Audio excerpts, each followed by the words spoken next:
Tonight I think we'll take a look at the model SG8 Heathkit RF signal generator, because we'll be putting this to use in some future projects. It looks like I've been in it once before, but it's been in storage here for a few years. So let's take a look inside. It came with one probe, as you see here. So I want to recap the main filter caps in this. I'll show you why.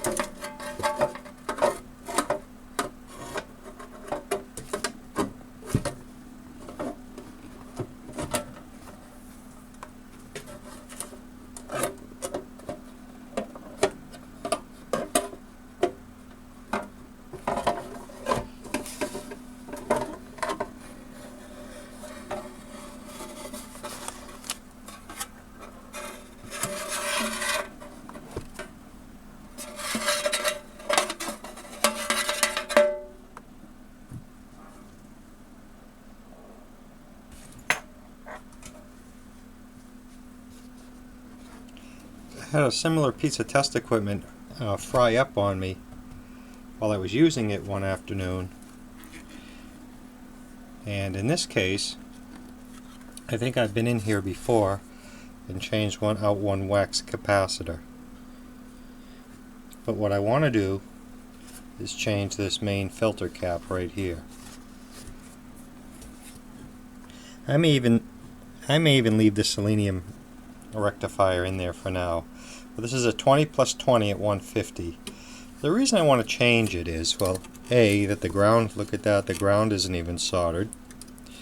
Another reason why it needs to be changed is it has a symptom that I don't like here. I don't know if you can see that, it has a little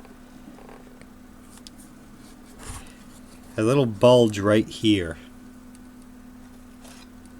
It has a little bulge right here from where it either vented or overheated or something. So we're going to take this out and replace it. So it's a 20 plus 20, so it doesn't really matter. I'll leave a little lead. I may just hook and hook tie the new one on. We'll get him out of there. That's what I'm talking about right there.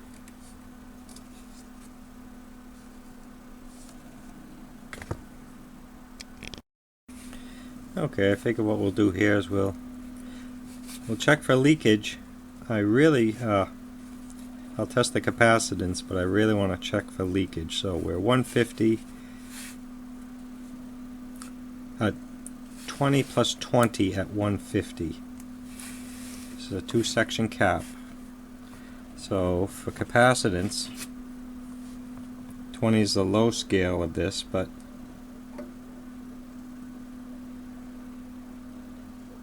it's got some harmonics or whatever, but it reads about 20 is here, so it's reading between 20 and 30. Opens up a little bit there. That's that section. Let's try the other section.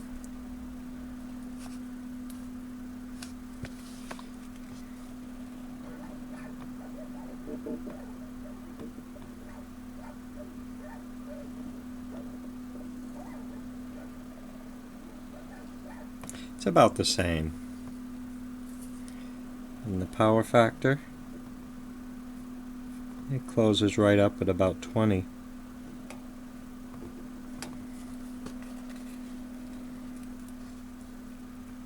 Check the other section. It closes up about the same there. Now let's go to leakage.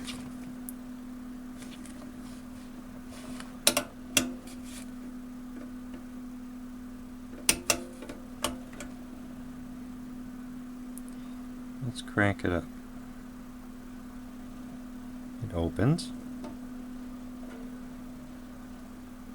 It opens. We get close to its rated voltage. It opens.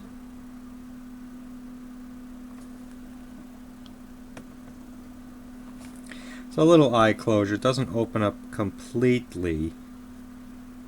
Okay, that's that side of it. Let's try the other side.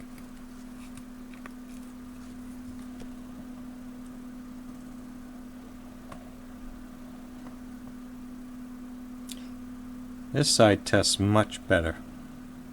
Eye opens way up. And I'm up at the rated voltage and the eye is completely open. So it's this section here that doesn't read as well.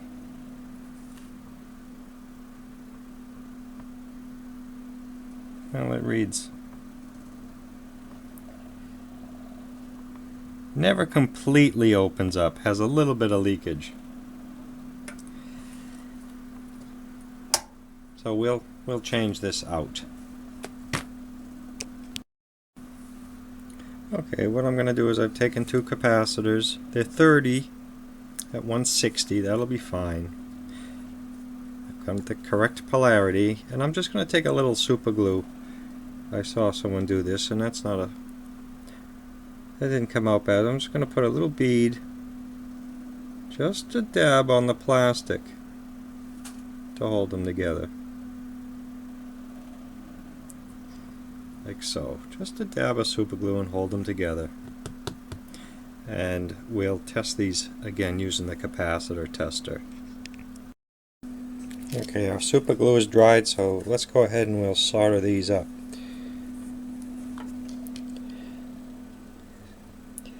Proper way to solder is you can start it with the tip, but you're supposed to melt it off the material you're soldering, like so.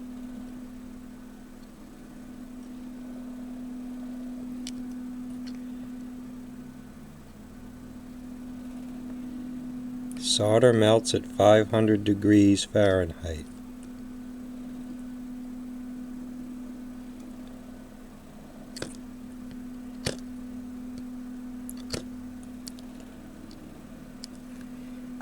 And I'll just tin these leads up here.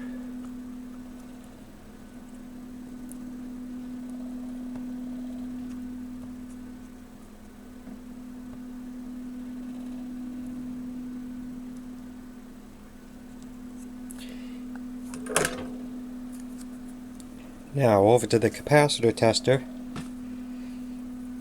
to check these out. Okay.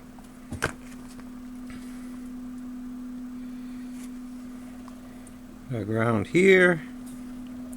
Check the capacitance first.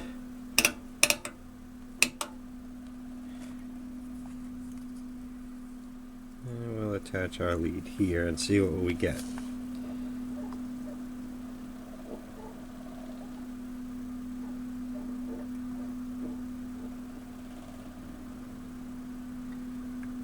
This too has the same resonance or as the other capacitor, but the I had to guess. It's reading just under 30.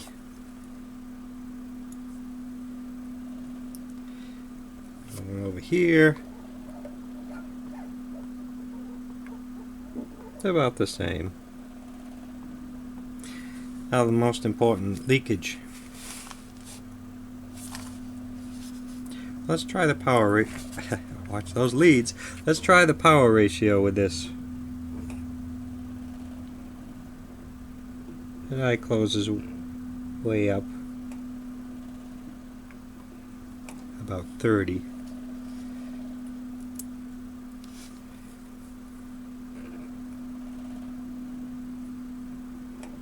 Same here. Okay, on to the electrolytic leakage section. It closes and goes fully wide again. I don't know if you can see that, the eye is right here. Okay.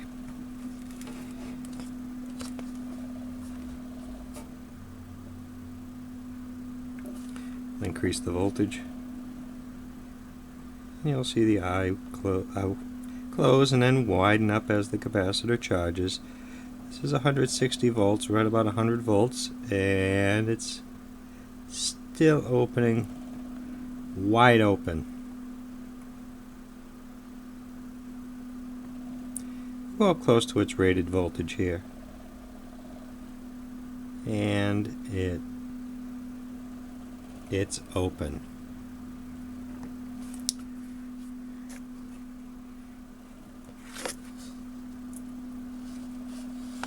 Check the other section here. Same thing, the eye is open, it will close, and it gradually opens up.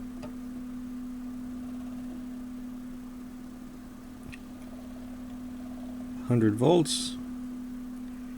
I'll get up around its rated voltage, and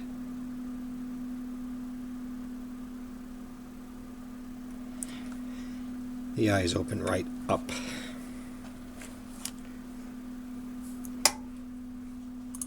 So, I don't usually test new ones, but I suppose it isn't a bad idea.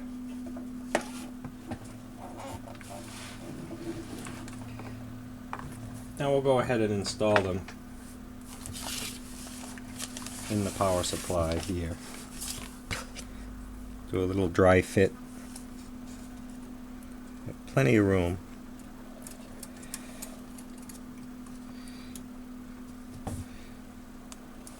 Plenty of room. I may not even have to use those old leads,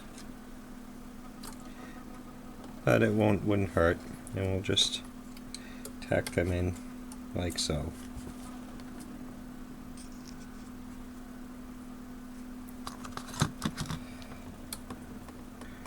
I haven't quite figured out how I want to do this yet.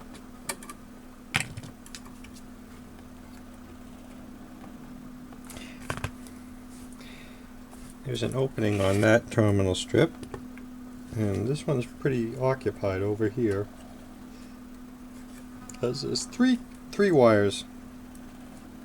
I'll probably use this over here, and I'll scrape them down. I was always told to scrape your leads when you're making new connections to old stuff. I like to just take a little X-Acto knife. Scrape your leads.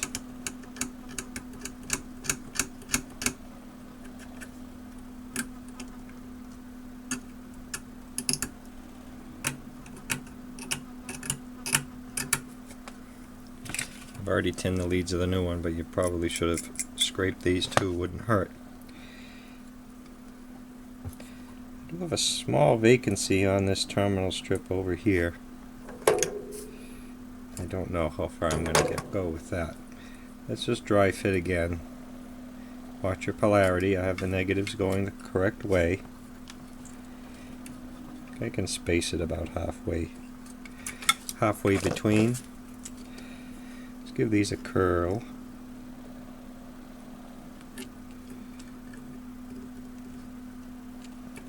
Like so. You always want a good mechanical connection and not rely solely on solder to do the work for you. You have to have a good mechanical connection on this chassis type stuff.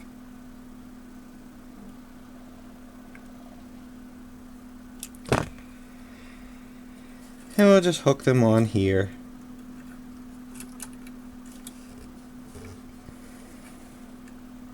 I probably could have gone a little. I probably could have gone a little shorter with these leads, but crimp him. I'm going to crimp him. I'm going to crimp him. This is how it's done. And then I'm just going to go around the lug here.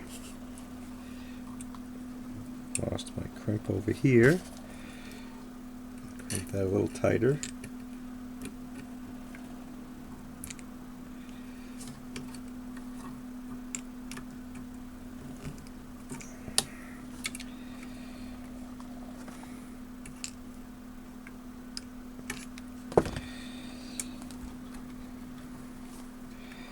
I think we'll go around this one.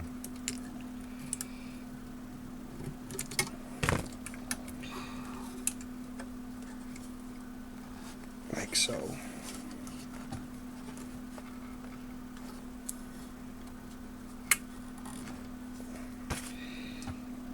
going to crimp it really good. So that's tight.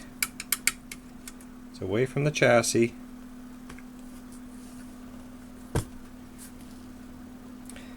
All crimped in. We'll apply a little solder and we'll be ready for testing. I actually have a frequency counter here, so we'll fire that up and see what kind of count we get.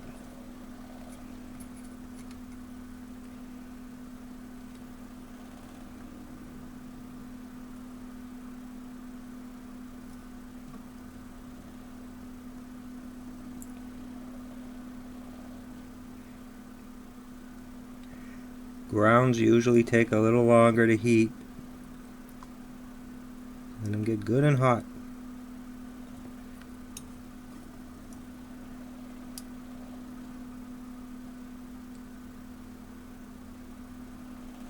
You can actually watch the solder flow and then wait about 5 seconds.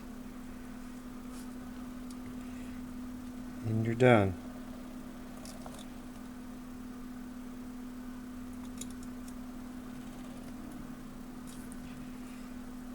Solder connection should be shiny.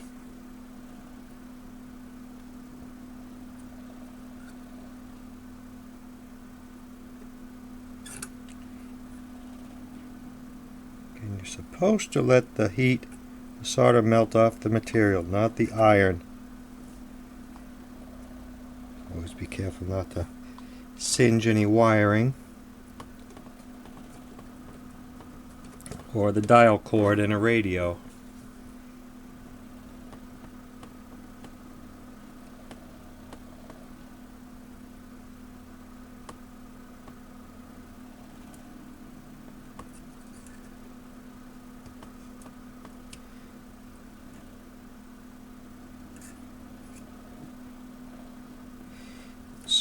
The solder will follow the heat.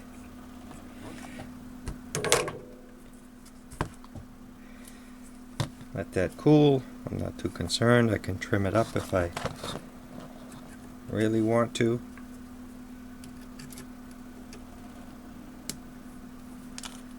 Not too worried about it really. That is good.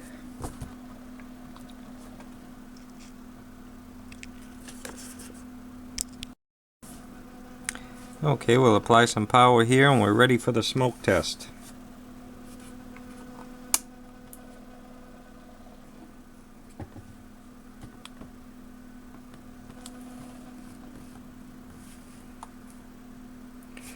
Of course, we're not going to hear anything unless we have a radio or some kind of counter hooked up. So let's get the frequency counter out and see what it tells us. Okay, I think we can get this back to its cabinet. I'm a little short of BNC connectors at the moment, but I'm at the 160 scale. I don't even know what I'm on, but it looks like I'm on scale A, which I am, and we're starting at 160 kilocycles, or kilohertz as it's referred to these days. So and I'm reading 176 there. There's some glare. So let me turn this down a little. See if I can hit 160.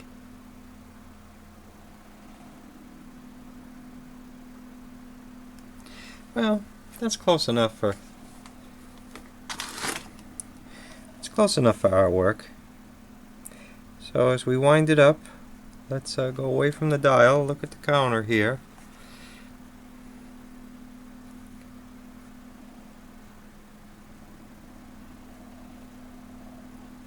I'll stop there. Frequency counter says 305. We're just above the 300 scale there. So I'll take that.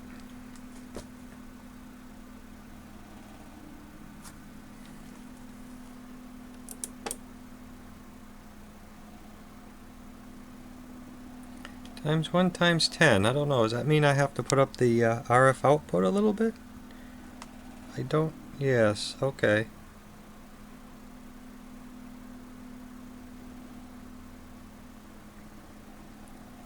Okay, so that's what the times 1 times 10 is here. We'll go back.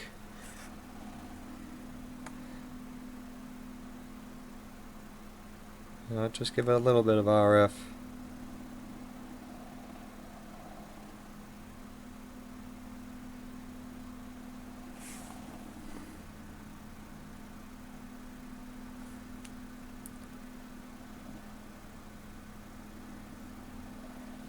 I don't know why it's reading so crazy. Okay, now it's coming back to. What if the switch is a little dirty? Let's go back. 383, 395, and we're just at 400. So, okay.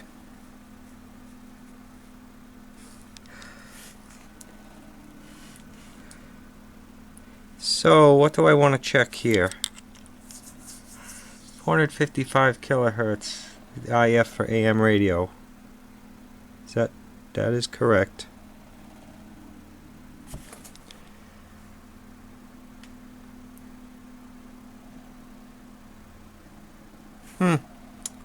So we'll call that a fix for the moment. I'll check the other ranges, and thanks for watching. So that's the recap and the test of the RF signal generator. We'll put the cover back and call this a wrap. Thanks for watching. Okay, I think we can get this back to its cabinet. I'm a little short of BNC connectors at the moment, but I'm at the 160 scale. I don't even know what I'm on, but it looks like I'm on scale A, which I am, and we're starting at 160 kilocycles, or kilohertz as it's referred to these days. So, and I'm reading 176 there. There's some glare. So let me turn this down a little. See if I can hit 160.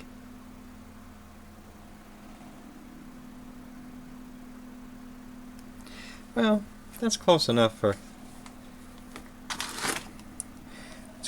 our work. So as we wind it up, let's go away from the dial. Look at the counter here.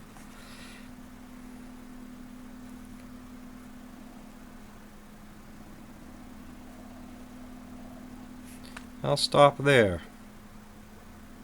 Frequency counter says 305. We're just above the 300 scale there.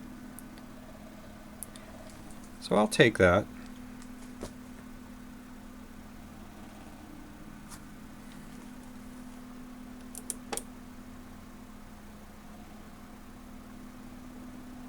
Times 1 times 10. I don't know. Does that mean I have to put up the RF output a little bit? I don't. Yes. Okay.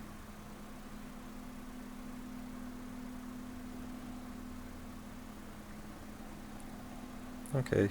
So that's what the times 1 times 10 is here. We'll go back.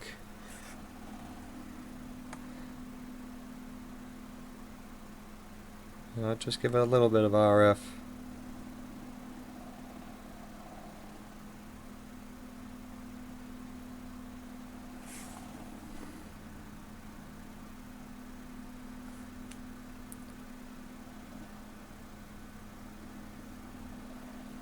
I don't know why it's reading so crazy. Okay, now it's coming back to. What if the switch is a little dirty? Let's go back. 383, 395, and we're just at 400. So, okay.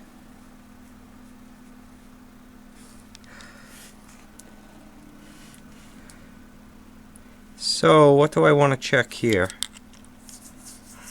455 kilohertz IF for AM radio. That is correct.